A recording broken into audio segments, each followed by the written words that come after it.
when we do a little bit, this is not my PowerPoint, this is actually something called displacement and step diagram. And this is something that y'all going to develop. One of the first labs we're going to do is, so this morning what we'll do is we'll tear the line completely apart, and we'll come up with a checkoff list that y'all go through to figure out how to take that we can follow to take it apart and then put it back together. And taking the line apart and put it back together is the same for basically every module, except for the robot station. We're not going to play around with the robot station. So all the other stations we're going to take apart, and then we're going to put it back together and make sure the line works. Then after that, we're going to do develop some of the charts that we use to troubleshoot with. And of course, this is Siemens. This is Siemens development of a system approach. So what we've already done, we started off with the big yellow. We went over there and looked at the entire system, right? We ran the entire system. So what we're fixing to do is move into the module section around this. And of course, up here is troubleshoot. And this section right here is just learning how things work. So like we said, the first step, Rich's first step of troubleshooting is to understand how the system works before you can fix it if it breaks, right? So if you don't know how it's supposed to work, you don't even know if you fixed it. So, which is pretty interesting. So here's where we are, and what we'll look at. So we won't do step charts on this module because this is the module that we're going to look at step charts and what we call function charts, which are our main tools for coaching. So this is called, what do we call this section? Let me go. I get the Festo and I get the Amatro line. We're going to look at the, there's a stop. You keep placing feeding station. And basically the sequence of events. So first of all, what would be the first thing that it looks for?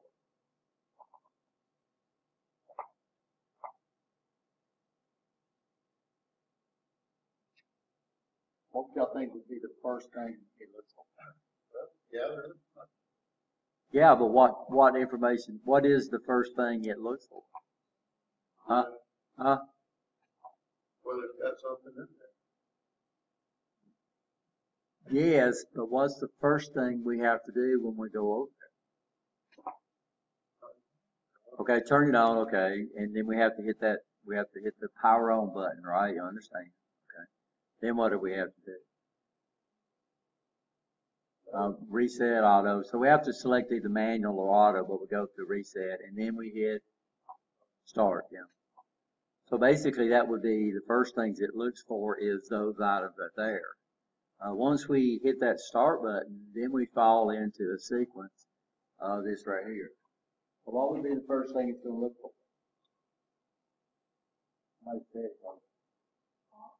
So look for a part. So it's B1. So the first thing it does is look at B1 and see if it's true or false. And if it is true, what was the next thing it look for? Well, no, you're way over here. We haven't got the part out yet. So, okay, the part's one, B1 is the part there. Okay, then what's the next thing? Probably. Well, let's see if this guy right here is true, which means this guy right here is one. It's retracted. Those might be either or. It might look for this first before he looks for that. Okay, so we got a part, the cylinder's retracted. What's the next thing you can do? Push the part out. Okay, it's going to push the part out. How does it know the part's out? Huh? Photoelectric sensor. Not a photoelectric sensor. There's no photoelectric sensor out here. So,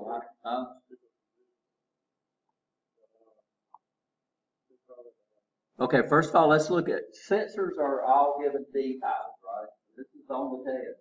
So all B's are sensors. This B1 is not connected to an actuator, so it's not in an actuator. This is 1B1. What does 1B1 do? Okay, tell, and it's not optical, what is it? What type of sensor?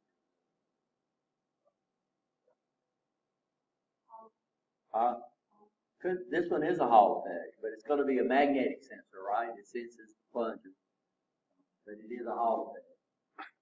So how does it know it's extended? How does it know it pushes the cylinder out? I'm sorry, a body out, valve body out.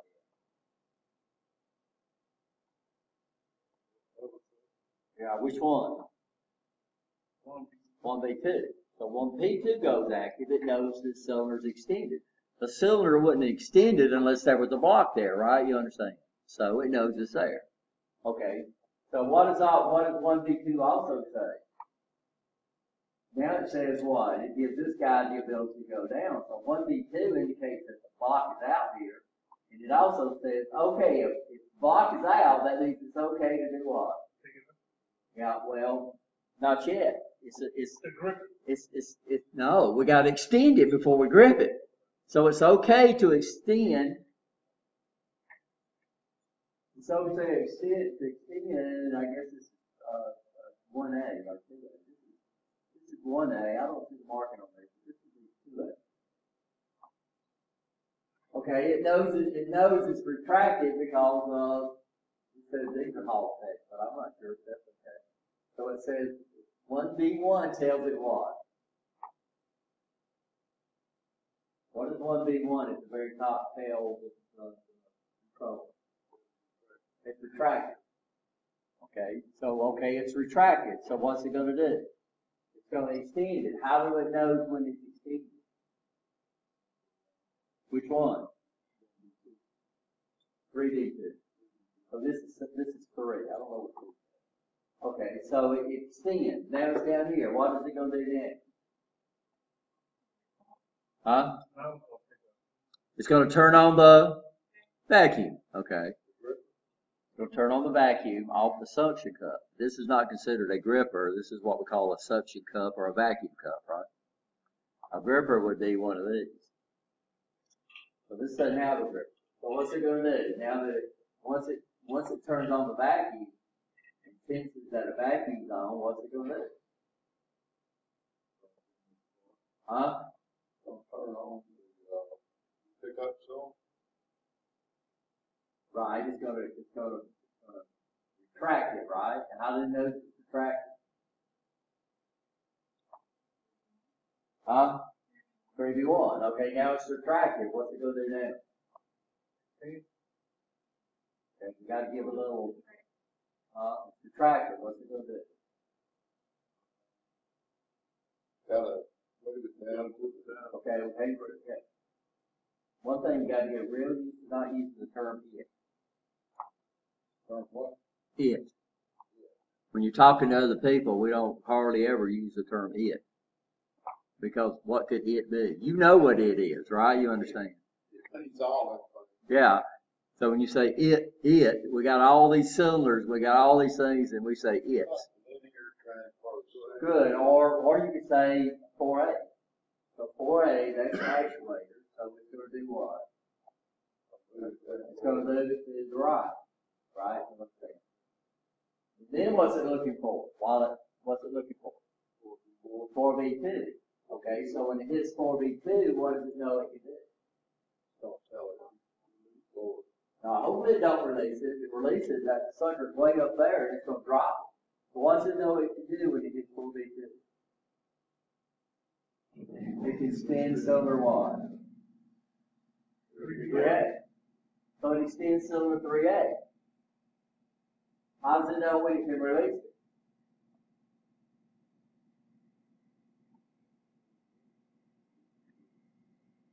How does it know when it can release it? When it extends, how does it know it's extended? Not when it hits 3A, when sensor 3V2 says, I'm okay. Over here, y'all understand that? Somebody said when you hit sensor 4A, 4A is not a sensor. 4A is an actuator. Sensors are big, right? So it gets over here, it's 4V2, like we said. Once it hits this, the PLC knows it can do what? It can extend it. How does it know it's down here? 3B2 goes through. Then what does it do? Turns off the vacuum, right? You understand? How does it know the vacuum's turned off? It's not even on. Once it turns off the vacuum, then it's going to do what? It's going to retract it. How do we know it's retracted? 3B1. Okay, it's retracted. It's over here. What's it going to do next? 4A cylinder to the left. It's going to move over here. How does it know it's over here? Can't see it. What would it say? 4B. Yeah, we have to look at it. They got it covered up there. We said there's a sensor right here that they didn't label. Just like this one, it's right behind you. Probably 4B1. This is the next action. So this is 3, this is 4, so it's 4B1. Let it show 4B1. And now what's it waiting on?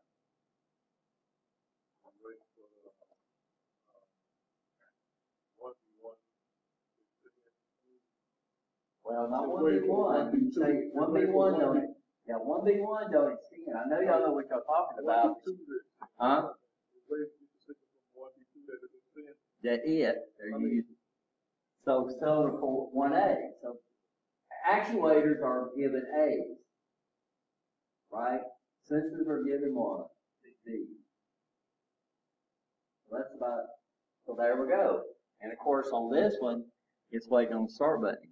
So now when we feed this on the pick and place station, we got to hit that start button every time to make it feed another part. And so this is what happens in automated manufacturing.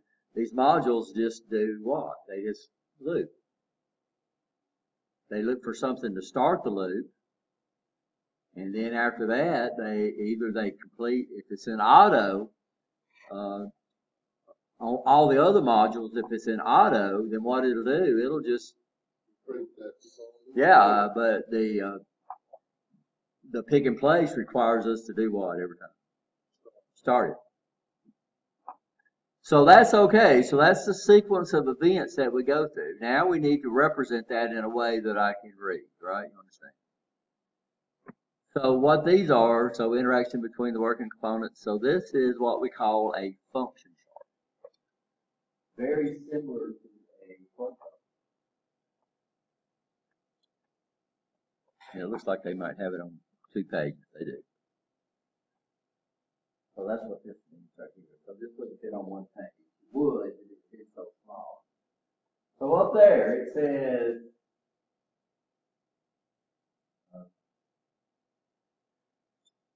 it's looking for input.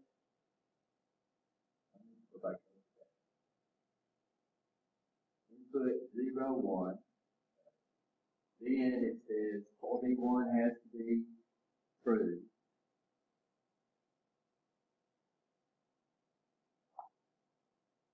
B1 has to be what? True. So the up here means it's got to be true. And then we press the start button. Then it falls into step number 1. I forgot what the end means, guys. They got it in there. So what's it doing? Step 1, what's going to happen? By the way, Siemens.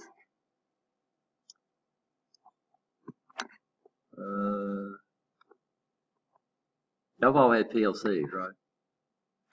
Now on Allen Bradley PLCs, to address an input port, we would start off with an I, right? And what comes next? Colon. Then we would identify what we call the module number or the group number.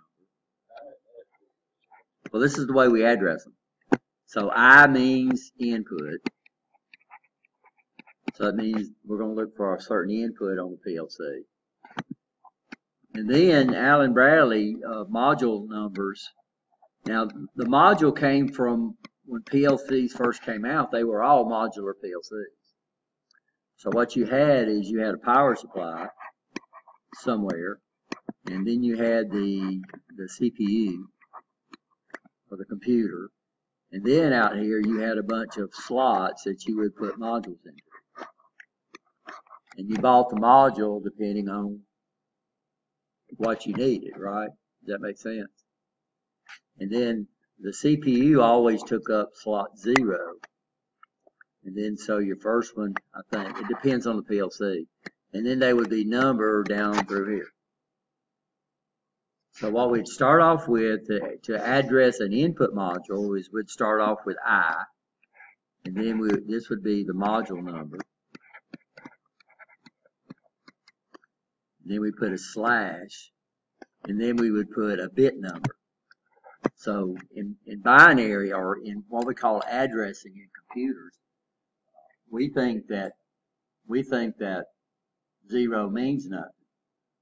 But that would be like watching a football team where somebody's got the number of 0 and say they don't exist. And that's pretty good. A lot of times the kicker on a football team is number 1. 0. So that's an address. That's the way they call them out. So in computers, addressing starts with what? 0. It is an address.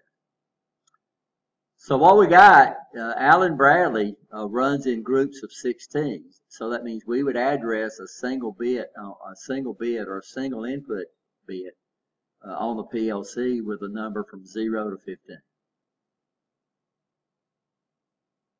And this is the way Allen Bradley, and then this would be what we call, this would be the actual number, but most people refer to it as the bit number. Because what it does is it identifies a single digit within a binary number. And to address an output, we would say we'd start off with a what? Not a 0.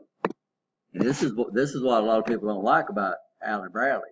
It's an output, so you have to start with a what? O, the letter O. And sooner or later, you're going to screw this up on an Allen Bradley.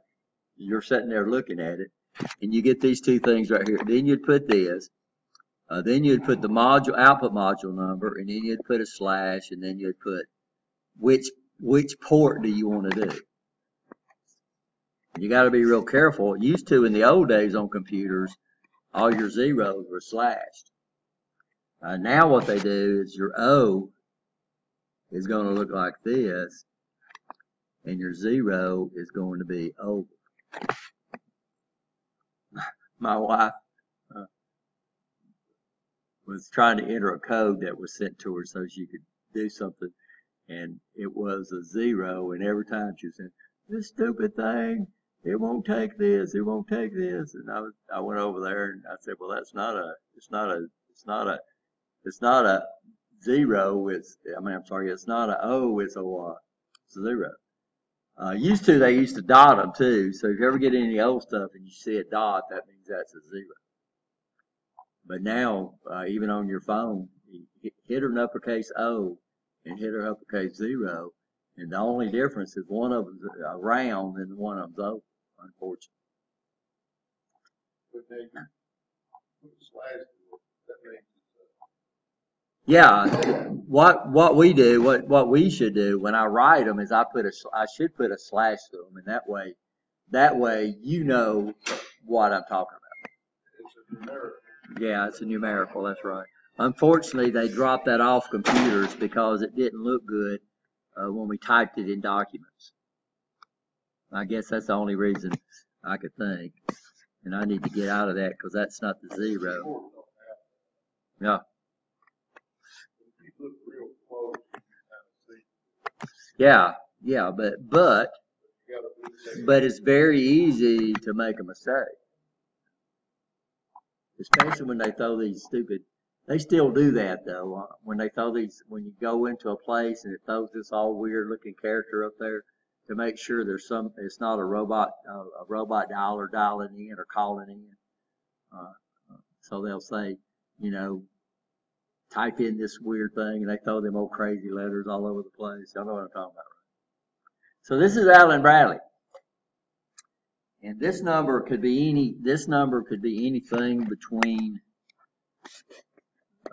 0 up to 15, and this varies depending on the module.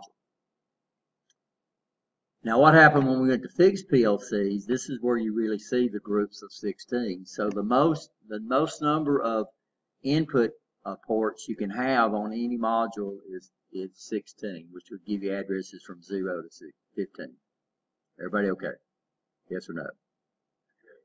Now and if you wanted to address a whole 16-bit thing, then you would come in and use a dot, which is pretty simple. Now what Siemens decided to do, they changed the whole thing.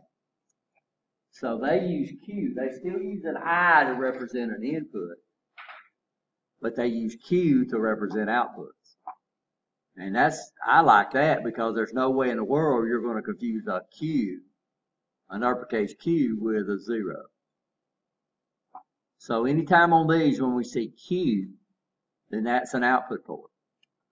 So what's going to happen, Q would mean what? An output. And then they don't put anything between the Q. We don't have to do that anymore because we can't get an O. Then this would be the module number.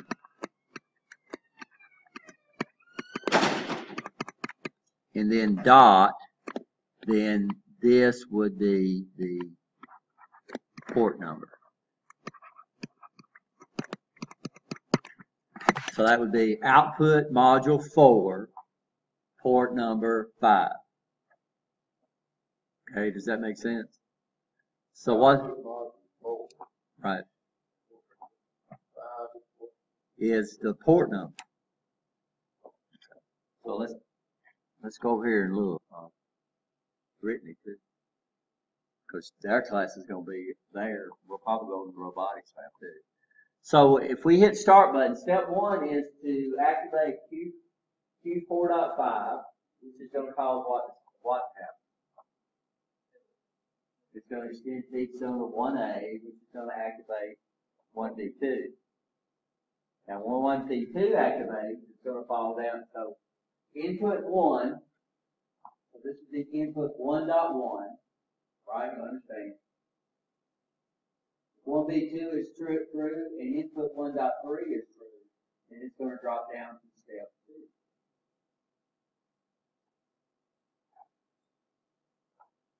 2. So, yeah. So this is telling us what to look for on the PLC.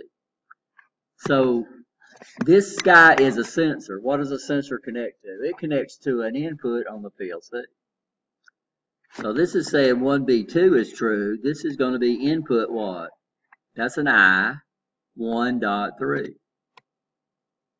Okay, y'all understand? Yes or no? So I means this is going to be an input.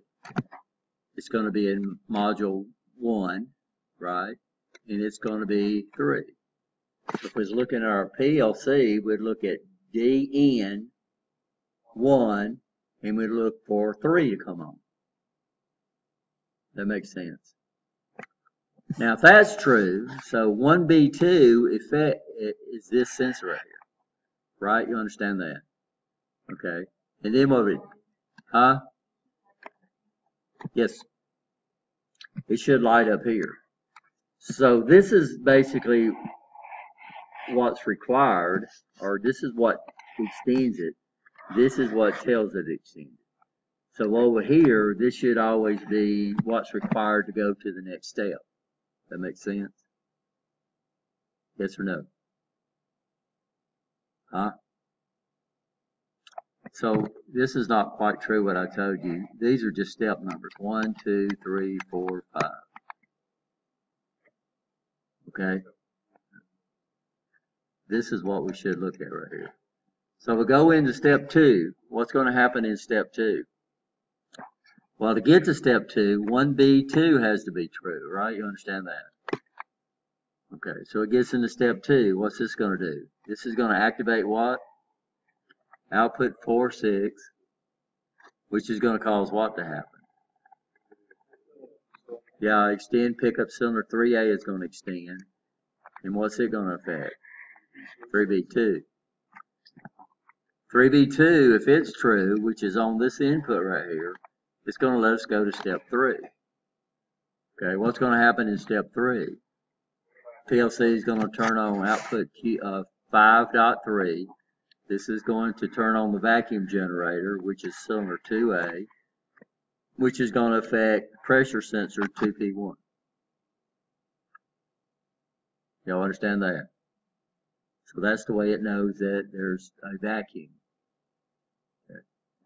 So 2P1 is through, which means the vacuum turned on. Okay. Then it's going to go to step 4. Step 4 says, okay, we're going to turn on output 4.5, which is going to retract the feed cylinder, right, which is 1A, and this is going to make 1B1 true. If 1B1 is true, then we're going to go into step 5. It's going to turn on Q4, output 4.7, which is going to do, it's going to retract the cylinder, which is going to affect 3B1. Are we okay? Not yet. Goes to 1. This is something that we use in flow charting, means the chart continues somewhere else. Okay. So what they was trying to do on this PowerPoint is make it big. Now, if you look at the actual function chart inside the data book, it means it'll probably be 1 unit. Very top there, 1.1. Are those 1.1? That's your sequence numbers. Yeah. 1, 2, 3, 4, 5. Okay. Yeah, and this is where we actually get into what's required to go to the next step.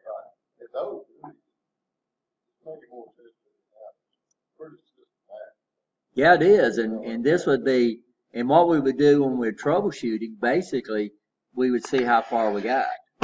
So let's say it turned on the generator, but nothing happened. Well, if it can't get to step 4, then what's required to get to step 4? 2P1. So something's wrong with 2P1, right? You understand that? So that's what's nice about these function charts, or these function charts. These are basically what we in computers we used to call these flow charts.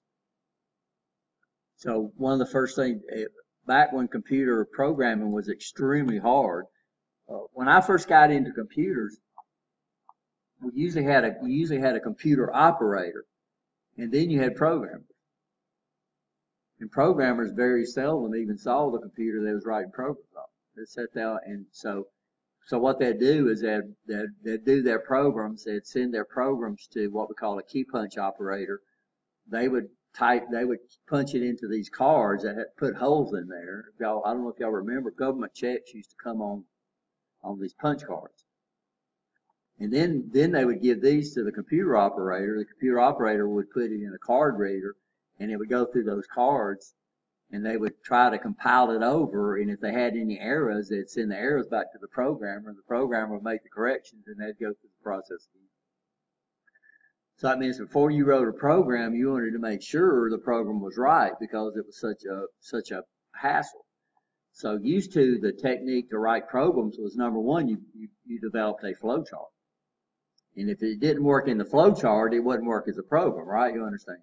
Because it took so long for programming. Now what we do is everybody sits at a computer, they write their program, they try it out. If it don't work, they make changes. So it's changed a lot. But flow charting has been a major part of computer programming for years. And what's nice, it shows you the logical flow. Now later on we'll get into, we'll look at another one. We'll probably do that as a class too, where we make decisions on different paths in the flow chart today. So if this sensor is true, we might go this way. If it's not, if it's the other sensors, we might go this way. And that would be over here on the conveyor belt. So we got two paths we can send. The acrylic bodies we send down one way, and the metal bodies we send down the other, right? You understand? So we'll have to add a decision. There's no decisions in this one. So here's step 6. What's required to go to step 6? Unfortunately, they put that on this side. They should have put it on the other side. Yeah, 3B1, and it's connected to input 1.4. So we get into step 6. So what's going to happen in step 6? It's going to activate output 5.6, which is going to cause what? 4A. And that's going, when it's extended, it's going to activate 4B2. So to get to step 7, it's going to look for 4B2, but we say 4B2, but this is what the program's looking for. It's not looking at 4B2. It's looking to see if input 2.1 is true. If input 2.1 is true, then it goes to step 7. During step 7, it's going to activate what? Output 4.6, which is going to extend the pickup cylinder, which is 3A. And then this is going, if it's extended, it's going to activate 2B2. If 2B2 is true, which is going to be hooked up to input 1.5 on the PLC, then what's going to happen? It's going to get into step 8. Step 8 is going to turn on output 5.4, which is going to turn our vacuum off. So it's not going to activate Q.5.4. Here you got to look at this. So a while ago it was 5.4, but over here it said on, right? You understand? Here it says Q5.4, but here we're going to turn that output off. So if we was looking at the light that indicated that output, it would go off, which is going to turn off 2P1. That's going to get us into step 9. So what's step 9? So if this input right here goes true, right? Here it would be what? Here would be false, yeah. Then it would do what? They need to indicate that. Then we'll get into step 9. Then it's going to do what? Turn on Q4.7, which is this, which is going to affect 3B1. When it goes true, it's going to drop into step 9, and then it's going to, they call it retract, but it will send it back to the left, okay, which is going to affect 4B. So when 4B goes true, what does it do? And then it's waiting on all this to be true. So this is step 10, which is also step 1, but since it's coming from this side, this is step 10, right? You understand? And undoubtedly what this 1 means, this must mean module 1. I bet if we look at the next module, it would be .2, .3, .4, .2 every time. Don't know. I'd have to look it up. It's in the documentation somewhere. It's nothing really important right now. In fact, when we took the class up in Tennessee, they're telling you the same thing I'm telling you. I've seen it in a document somewhere, and I should know that, but it has no effect, huh? You know, I miss a lot of stuff. Yeah, and so you're right, but I think that's what I told you. I told y'all at first. I don't know what the N means. We'll find out. They put different letters in there, but in all ours, this will all be N. I don't know exactly what it means. So this is called a function chart. We won't do the one on the. We won't do the function chart on the conveyor belt because it's got a decision in there, right? You understand? So we'll go back and we'll look at that and we'll understand that too. But this is the function chart. And we've got this chart for every module on the line. And if I went to work in maintenance and these wasn't available, that would probably be one of the first things I would try to do. Just go out there and do what? And a lot of people do this, but they don't call them function charts. They go out there and just make notes of the sequence of events. But that's what huh? Could be. I mean, they've got different names.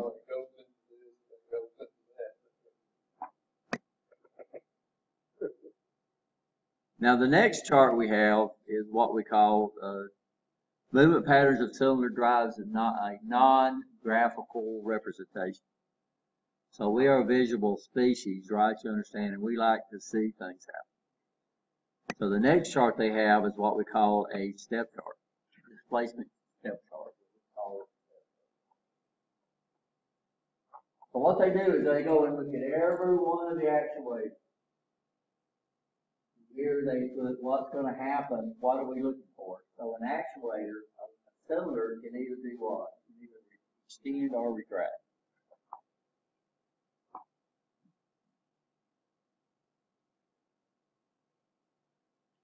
Now, the problem is that action takes place between the steps. So that Siemens is good about this in their test where we'll say, what happens in step one? And people will put, and one of the answers would be cylinder 1A extends. That is not true. Cylinder 1A extends between step 1 and step 2. What happens at step 1 is we look for 1B1. You understand that? Yes or no? So you need to watch out for that. So what happens in step 1? So here's the steps across the top. So there's 10 steps here. There's 10 steps because step 11 is actually what? It brings us back to 1. So step 11 and step 1 would be the same. So, yeah, but what happens at step 1?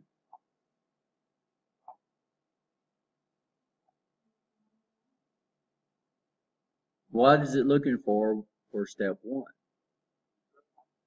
It's looking for it to be retracted, or what? How does it know it's retracted? So this says, okay, I'm looking for it to be retracted, and then this says what sensor indicates it's retracted.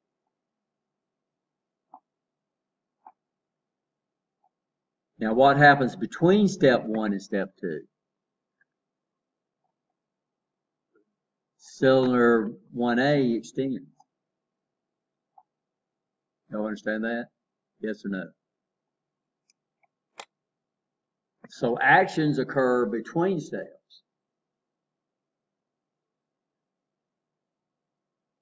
Y'all understand? So you can't say the cylinder extends at step 1. Step 1 looks for the sensors. So basically, the step numbers are looking for things to happen. And things happen between the step numbers, right? Y'all understand that? Everybody okay? Because this is, yeah. So step 2 would be looking to see if this cylinder's extended. So what makes it extend? 1B1. But if we follow, 1B1 also affects this guy right here.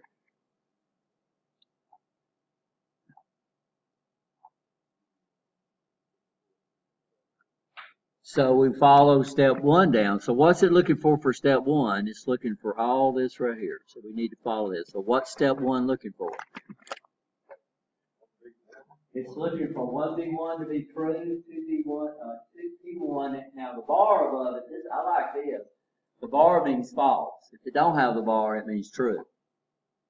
So what are we looking for? Let me erase all this again. So what are we looking for at step 1? We're looking for 1B1 to be true, 2B1 to be false, 3B1 to be true, 3B1 to be true, 4B1 to be true. Now, if all those are okay, it's going to move to step 2. Okay, it's going to move to step 2. What happens between step 1 and step 2? Yep, cylinder 1 extends. 1A extends. The gripper is still off. 3A is still retracted. And 4A is still retracted.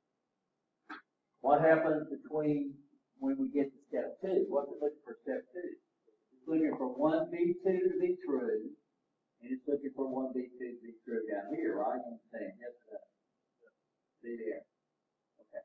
So what happens between if that's true, what happens between step 2 and step 3? We didn't do that one.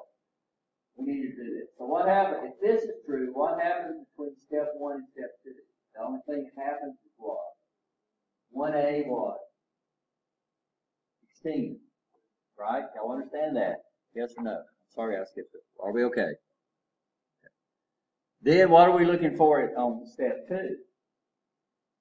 We're looking for 1B1, 1B2 to be true. And we're looking there, and we're looking for what? 1B2, no, 3B1's over here. This is the error ball.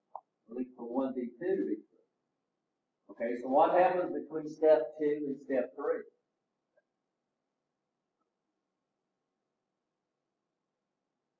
What's 1A? 1A is still what?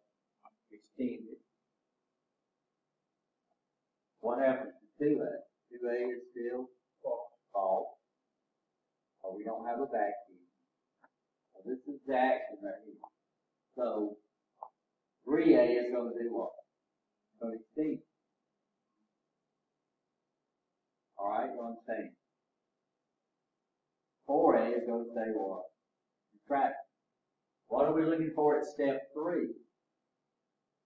The only thing we're really looking for is, well, we're looking for what? 3B2 to be true, which is going to affect these two things right here, right? Okay, so what happens between step 3 and step 4? Right, 1A is still extended. 2A, or the vacuum turns on. Right? 3A is still extended. 4A is still what? Retracted. Everybody okay? This is step 4. What happens to step 4? Turn suction on. This is what this indicates right here. So suction turns on with 2P2, which is going to affect up there on cylinder 1A, right? Here we okay. So what happens between step 4 and step 5?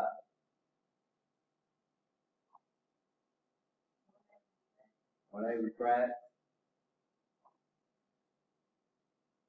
2A stays extended. Vacuum is still what? On, right? Oh yeah, that's on step 5.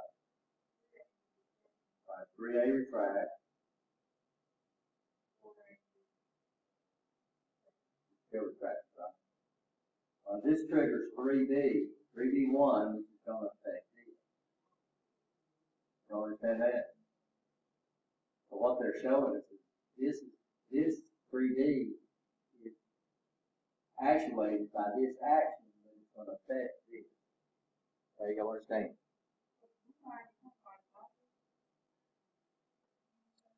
Kinda, but what it does, what this does is it says this caused 1B2 to go true.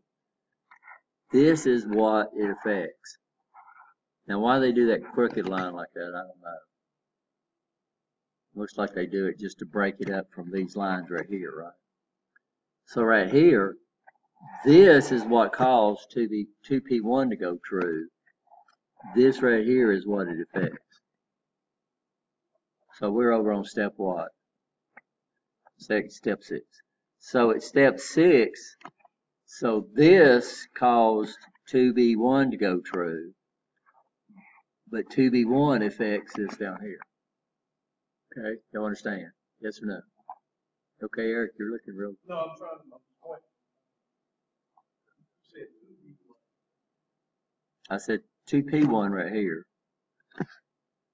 This is 3B1 right here. So 3B1. So we're right here. So when this guy here retracted right here, it made 1B1 true. Now what does 1B1 affect? Well, that comes down here. That's what this is for. So what it's going to do is it's going to say, it's going to cause this guy to do what? Extend, right? So this is what triggered 1B1. This is what affect that true means. You're okay?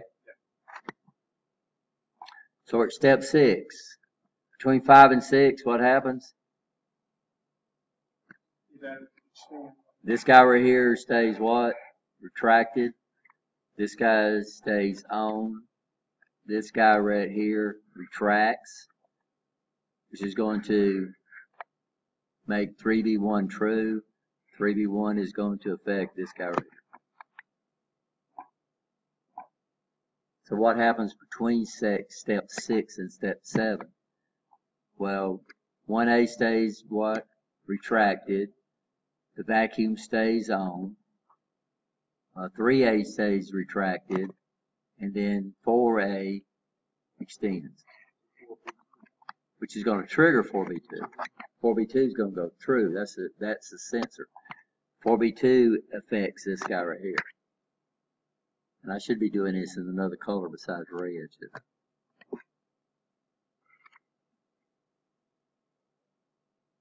What? What? Okay, so where you lost that?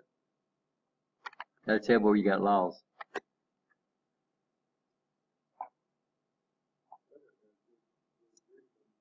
Okay. So this says to get this started, and we missed this a while ago, I need to get another color. And what I'll do is I'll just step over this color. No, it's the same color as that. Find another color.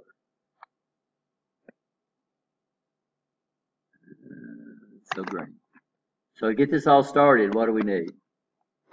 Somebody needs to do what? Start button. Okay. All right. Okay, so 1B1, it's got to be true. Then it moves to this step. So this is what happens. So down this line, this is everything that should be the way we see it. So 1B1 should be what? True, which indicates this what? Retracted. 2P1 should be false, which indicates that the gripper is turned off. 3B1 should be true, which indicates that 3A is retracted. 4B1 is true, which means that the traverse cylinder is retracted. So it means if any one of these things are out of position, that means nothing's going to happen. Okay, you understand? If that's all true, then that allows us to move to step 2. Well, between step 2, what's going to happen is cylinder 1A is going to extend, which is going to make 1B2 go true. But 1B2 affects this guy down here. It don't affect anything else because all these other sensors are still in the same state, right? You understand? So that's what it affects. So it affects that one thing. So that's what happens at step 2. Now what happens between step 2 and step 3 is that 1A1 is going to stay what? Extended. Vacuum is going to stay off. The pickup cylinder is going to extend. And cylinder 4A is going to stay retracted. Now this gets us to step 4. What happens at step 4? Well, 3B2 is going to go true, indicating that this cylinder right here is extended. Now that's going to affect this guy right here.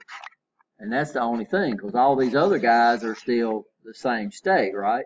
So 2B2 is still true during this time, right? You understand that? Okay. So what that does is that lets us go from step 3 to step 4. Now what happens between step 3 and step 4? Well, 1A is going to stay what? Extended. 2A, vacuum's going to turn on, right? 3A is going to stay extended. 4A is still what? Retracted. As soon as this right here as soon as it turns on, that's going to make 2P1, which is the pressure sensor, go true, which is going to affect this guy right here. Okay, so that's step 4. What happens between step 4 and step 5? Well, what we should see is we should see 4A do what? Retract. We should see nothing happens here yet, right? You understand? Okay. Vacuum stays on. Nothing happens here. It's going to happen. And then this guy right here stays what? Retract. Okay, so now we can go to step 6. Well, what happens in step 6? Well, step 6, yeah, 1 is still retracted. The vacuum is still on. The pickup cylinder is going to do what? It's going to retract. Are we okay? Then what's going to happen here? Well, that's going to trigger that right there. What happens between 6 and 7? This guy's going to stay what? Retracted. Vacuum's going to stay on. Okay. 3A is going to stay retracted. What's going to happen to 4? 4 is going to extend, which is going to cause it to move from left to right. See that? Yeah, then what's this going to do? Step 7 is as soon as that thing gets extended, that's going to make 4B2 go true. 4B2 is going to affect this guy right there. So that's what happens at step 7. 1B1 still going to be true. 2P1 is still going to be true, right? You understand that, indicating the vacuum's still on. 4B2 goes true, and then 4B2 is still true. Are we okay? What happens between 7 and 8? This guy's still going to stay what? Retracted. This guy's going to stay on. We're going to move, the pickup cylinder is going to go, is going to extend. And this guy right here is going to stay extended. Now, what's going to happen at step 4 is we're going to trigger 3B2 is going to go true, and that's going to affect this guy right there. Okay. So what happens between step 8 and 9? Well, this guy right here is still retracted. It's going to cause the vacuum to turn off. This guy right here is still what? Extended. And this guy right here is still extended. Now, what the step chart is, and then we would continue on. So, okay, that would come over here, and this would go false. That would come over here, and that's what that guy right there is looking for. This guy right here is still true. This guy right here goes false. This guy right here is still true, right? This guy right here is still, 4B2 is still true.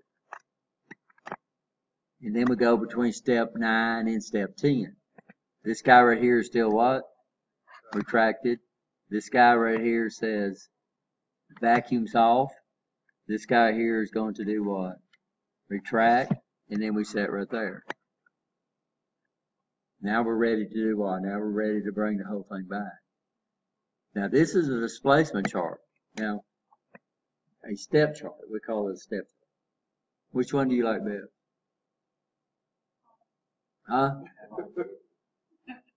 Well, this all depends. You know, you get in a group of a lot of people, then you have some people that's visually oriented. They like that. And some people like the function chart. So what they do is they make both of them available. So I mean, what do you mean write them out? Well, what's that? I mean, that's like in the old Fortran, get then go to. Well, this is basically flow charting. It's just a little different. So we do different things to indicate you go different paths to represent it. Well, I think that one might be a little easier for a regular. It would, because you're so, yeah, because you actually see visually the thing. You don't say it extends. You have a graph that shows it extends. It shows it attracts. It shows you what's required. It shows you with a line what the trigger, when this sensor goes true, what does it affect? What does it affect? So right now we can look at this out here at step 7. We know what's going to happen, right? You understand step 7. But the problem is that this is what causes things to happen. So what actually happens, what the actual actuators move between. So you can't say at step 4 it extends, because step 4 is what causes it to extend, right? You understand, or vice versa. And so on the Siemens test, that's one of the things that they'll do. And they might say 1B1 is true. Now that's okay, because that's what we're looking for at the step. We're looking for sensors, right? You understand that. And then the effect of the sensors occurs between the steps. So you say, okay, what happens at step 5? So you can't say at step 5, 1A retracts. Why can't you say it? Because at step 5, 1A is already retracted. And you can't say at step 5 that cylinder 3A retracts. Because it doesn't happen at step 5, it happens between step 5 and step 6. What's true is that 1B1 is true. So that would be basically the only correct answer for what happens at step 5. So what happens at step 5? 1B1 becomes true. Now what happens between step 5 and step 6? That's whenever this is when your actuators actually move in the effect.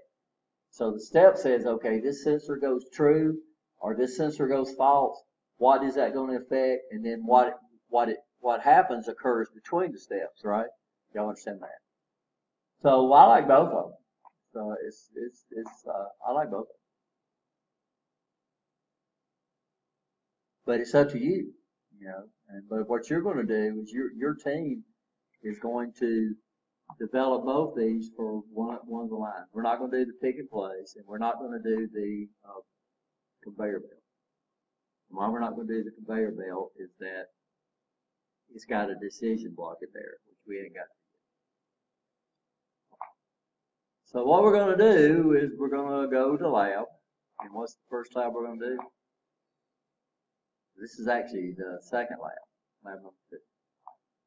What did I tell you we're going to do first? Huh? What are we going to do during the lab?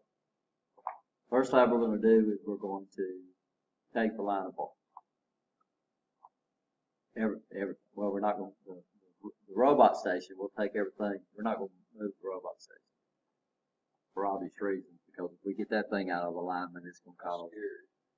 Well, it would just take time to get it back because it's strapped on to that one module. And if you move it at all, then it's going to miss its points, right? I understand that. Get it back for yeah, it's going to be operated for servers. Another thing y'all need to help me do is put that dang door tray in this section over there. So we'll do that first. And what we're going to do, the lab we're going to do, is we're going to break the line apart. And what I want y'all to do is I want y'all to come up with a procedure for taking it apart, and then also a procedure for putting it back together. And what I want you to do is I want you to write this on the back of the lab board. Okay? Well, most of our labs in here are not written.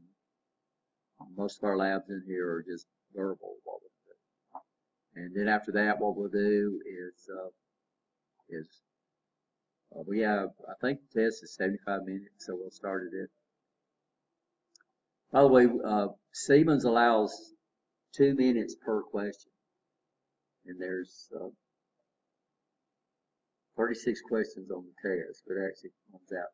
But we set time limits on, we have to do it in increments of 15 minutes. So that means y'all get 75 minutes to take the test. It's an auto submit. That means after 75 minutes, and this is what would happen when you start taking these employment tests.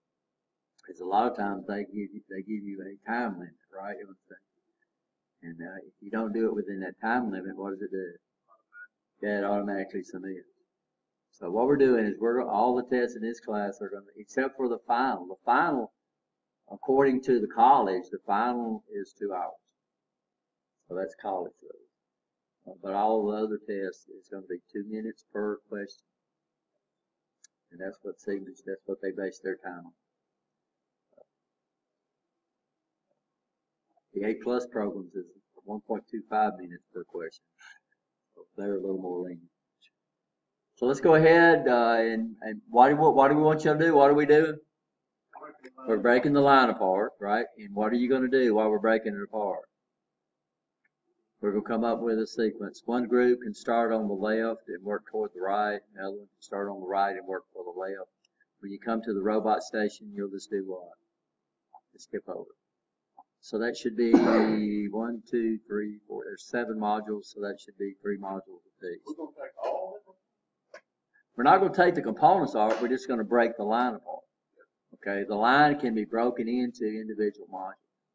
So when we do our step charts, you're gonna pick a module, and you're going to pull that module out. And what you're going to do your step charts are, in your function charts, is you're going to do it on these whiteboards. So what we'll do is we'll break the line apart, and then we'll power it up. We're not going to power it up this time. We're just going to break it apart. We're going to put it back together, and we're going to make sure it's running. Okay? Are we okay? So test starts at, I'd have to look. Y'all take a break first. That form should be over there. That if I ran something off, I'll look at that.